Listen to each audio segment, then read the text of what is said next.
Okay, so good evening. Welcome to Focus Session 3.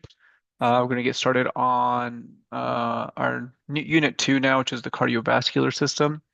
So I'm going to kind of go through some really basic cardiovascular system stuff. Um, I understand that, we just finished the endocrine system exam, and so some of this you might not have even looked at yet, and that's okay. Um, Hopefully this is the first time you see it. You're like, I'm kind of confused. I don't know what's going on. Once you go through the lecture video, you can come back to this and see if that actually makes sense to you. Or if you see this for the first time, then you watch the lecture videos and you kind of have a better understanding of this. Give me 1 second. I don't know why this is not clicking. Oh, here we go. Okay, so the agenda for today, again, I'll just kind of go through announcements. I'll kind of discuss the flow of blood through the heart, talk about the cardiac cycle, which is something that I have seen other students struggle with. And then I'll go and cover the keyword for my hybrid and in-person students. Okay, so really quickly, announcements. Again, congratulations on completing the first exam.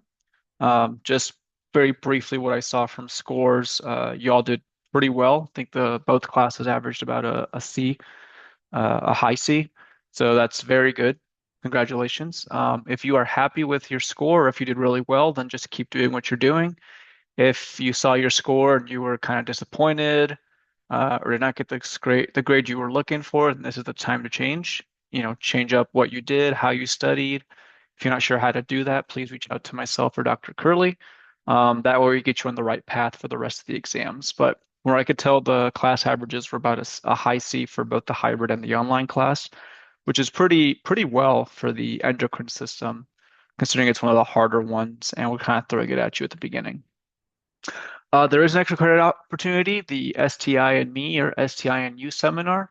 Dr. Curley did post this announcement in both the hybrid and online classes. She's offering 5 extra credit points for attendance. Click on her announcement for details. You do have to sign up. There are two sessions. There's an in-person and a virtual session. The virtual sessions are going to be held on Tuesday and Thursday, and the in-person session on Wednesday.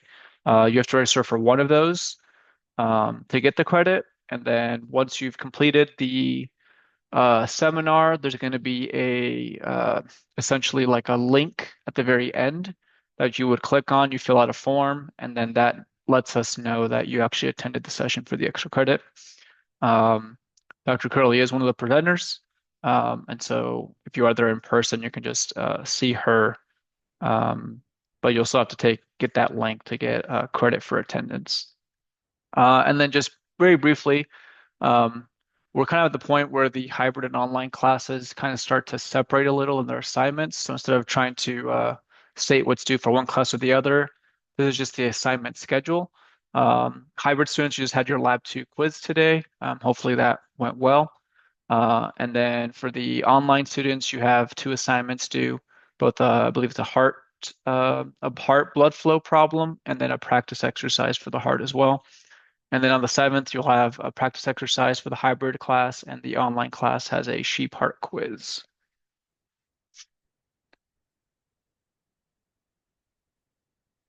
Okay, so blood flow through the heart. So by this point, I know there's an assignment today for the blood flow for the online class. So if you've gotten ahead of it or you've done it already, this is basically a review. And then for the hybrid students, I know we talked about blood flow through the heart last week. So hopefully this is a review. But ideally, we're trying to make sure that you can trace the flow of blood through the heart within, less than a minute, ideally less than 30 seconds. When you do the tracing of the blood flow, make sure you mention any key valves, chambers, or blood vessels. And you should be able to trace the flow of blood from wherever you start. So you could get a question on the exam that says, hey, you're a blood vessel or a red blood cell that is hanging out in the pulmonary trunk. Tell me how you're going to make it through through the body and then back to where you started. And so you would kind of start the flow of blood and trace it out that way. So the example I chose was the left atrium. So if you recall, the left atrium is up here. I believe you can see my arrow. So from the left atrium, you'll go through the bicuspid or the mitral valve into the left ventricle. From the left ventricle, you'll then flow up through the atrial semilunar valves, or sorry, aortic semilunar valves, which is kind of hidden, but it's here in the little background. You'll go through the aortic semilunar valve into the aortic arch. So you can either say the aorta, you can say ascending aorta, then the aortic arch, and then descending aorta, that kind of thing. And then you'll flow throughout the rest of the body. You'll come back to the heart through either the superior or inferior vena cava. You'll dump into the right atria. From the right atria, you'll go through the tricuspid valve into the right ventricle. From the right ventricle, you'll go out the pulmonary semilunar valve into the pulmonary trunk, where you'll split into the left and right pulmonary arteries, going to the lungs, coming back from the lungs through the pulmonary veins, back into the left atrium. And that's it. So you can kind of see how I mentioned my valves, my chambers, my blood vessels. And I kind of went a little slower, so I probably got it in less than a minute.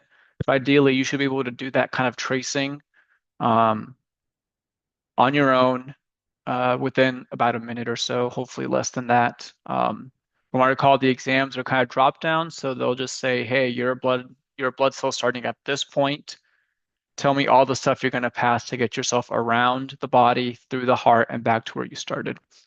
And feel free to trust yourself.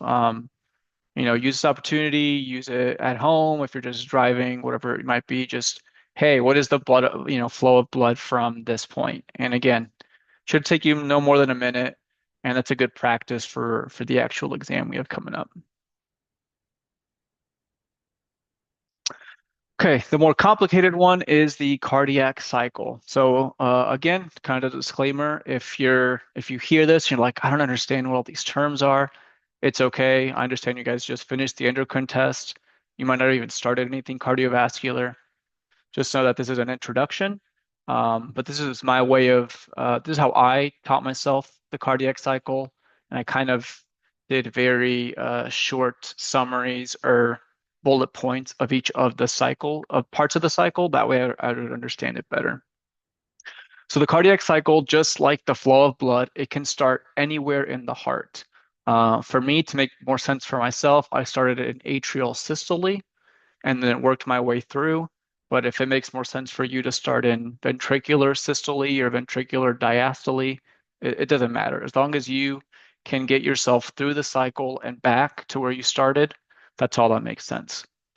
So the way the cardiac cycle works, or the way the heart works, is the atria and the ventricles kind of pump at the same time. So while blood is filling up the left atria from the pulmonary veins, the right atria is also being filled through the superior and inferior vena cava. At one point, there's going to be enough blood in both the atria to where the atrias will then start contracting. So by contracting, they're kind of squeezing. By squeezing or contracting, that blood is going to fill into the ventricles. You can kind of see it here. So we're going to have blood starting in the atria. It's going to start filling the ventricles, so the left and right ventricles. And that process is going to have the atrial ventricular valves, your AV valves, or your bicuspid and tricuspid valves will be open. And blood will just start filling the ventricles.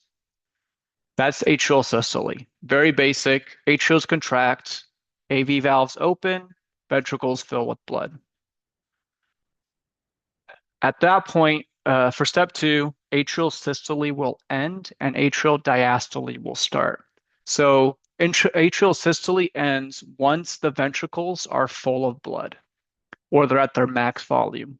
We label this term the end diastolic volume, and you'll see later on in the lecture why that specific abbreviation matters when we start doing calculations for blood flow. But the ventricles will be full of blood. And because they're so full of blood, it forces the AV valves to close. There's enough pressure in the ventricles now to force the AV valves to close. That's basically atrial diastole. Very quick, two steps here. What becomes more, a little bit more parts involved is the ventricular systole and diastole. So in step three, the ventricles will start contracting, so then they'll start squeezing. But at this point, all the valves are shut. And when I mean all valves, I'm talking about the bicuspid, the tricuspid, your pulmonary semilunar, and your aortic semilunar valve. So 1, 2, 3, 4. These four valves are all shut at the same time. We call this isovolumetric contraction. That means that the heart is contracting, but no blood is going anywhere. While the ventricles start contracting, they start causing a pressure increase in the ventricles. And eventually, there's going to be a high enough pressure to where your semilunar valves, your pulmonary semilunar valve, and your aortic semilunar valve will start opening.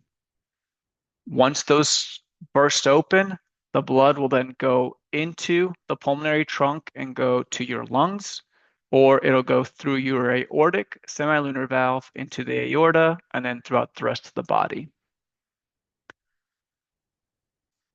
Uh, we call this stroke volume.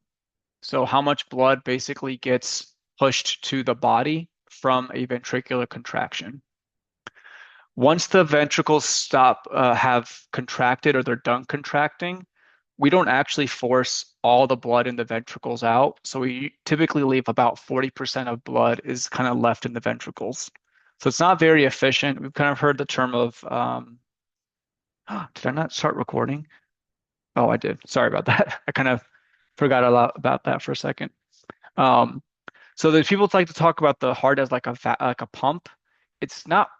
If it is a pump, it's a very inefficient pump because a little bit over half of the blood gets ejected, but a good chunk of it kind of stays in the ventricles.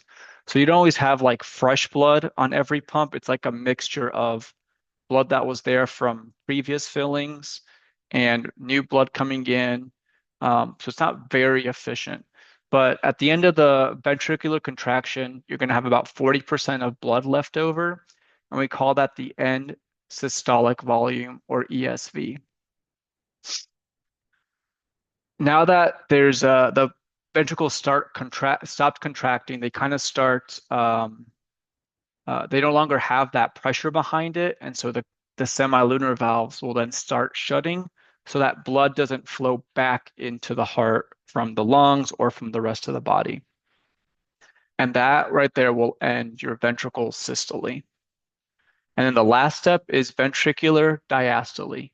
So at this point, like I mentioned, all valves are closed, but nothing is contracting. The heart isn't trying to send blood anywhere. So we call this isometric relaxation.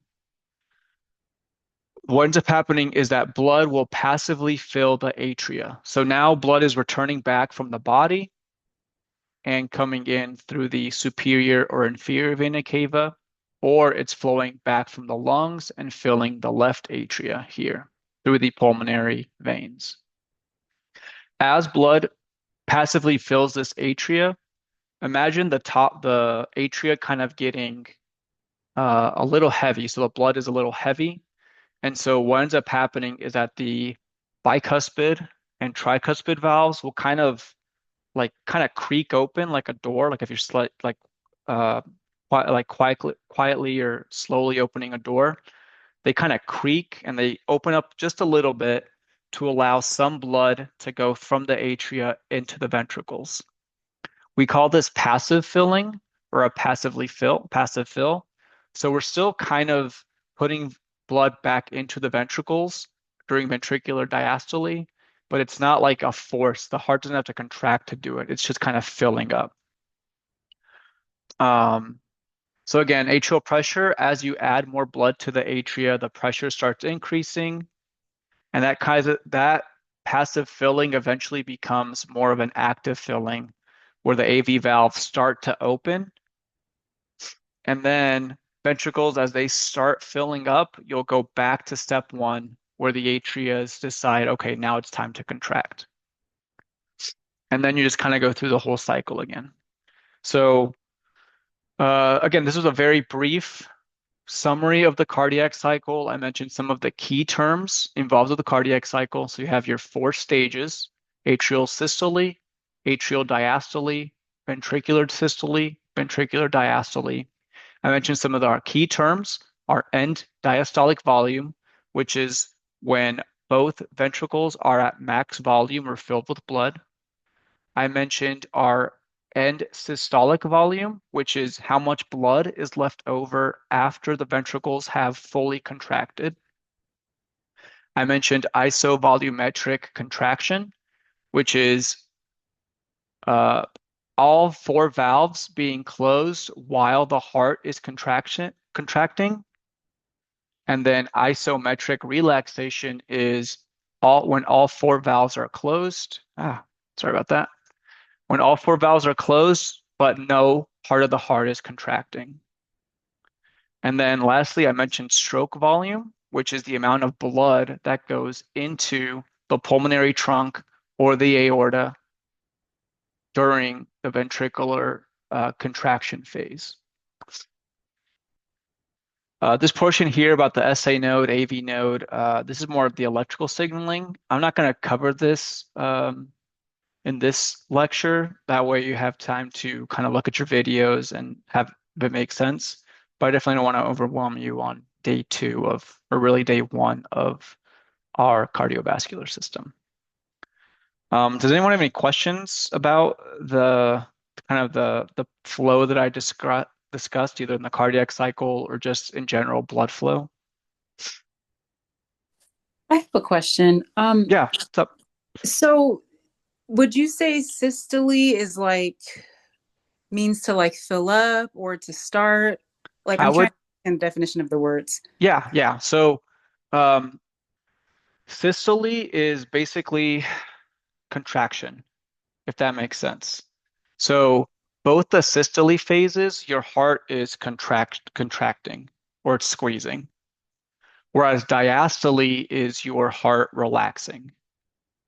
Does Okay, that yeah. that's probably the best way I can summarize it is the systole phase is the atria or the ventricles contracting, and the diastole phase is after those contracted, they kind of start expanding and relaxing. Kind of like you squeezing is systole, and then you kind of letting your hand loosen up is diastole. Does that kind of Got- make sense? Yeah, thank you. Yeah, no problem. That was a good question. Any other questions? And if you don't have one, it's okay. I understand this is a lot. You'll kind of see that the cardiac cycle is broken up into different pieces.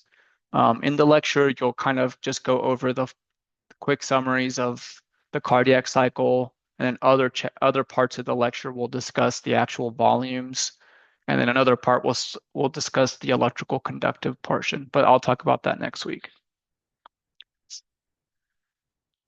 But that's really it. That's all I really had. I just wanted to kind of give you a brief introduction to some of the key stuff you'll see in the cardiovascular system. For the keyword for you watching remotely, yesterday Devin Booker became the Suns' all-time leading scorer. So to celebrate that, the keyword for that this week will be Booker, or you can say book or book it, be legendary, or any other quotes or the items that you know about Devin Booker. I'm a big basketball fan. I love the Suns, so I wanted to kind of, give him his due here for being the all-time leading scorer. So keyword for this is Booker. Just feel free to message me that once you've watched this video. If no one else has any questions, again, thank you for joining.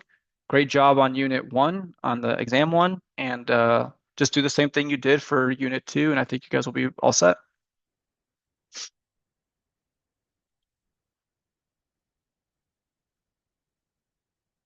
Oh, chat. And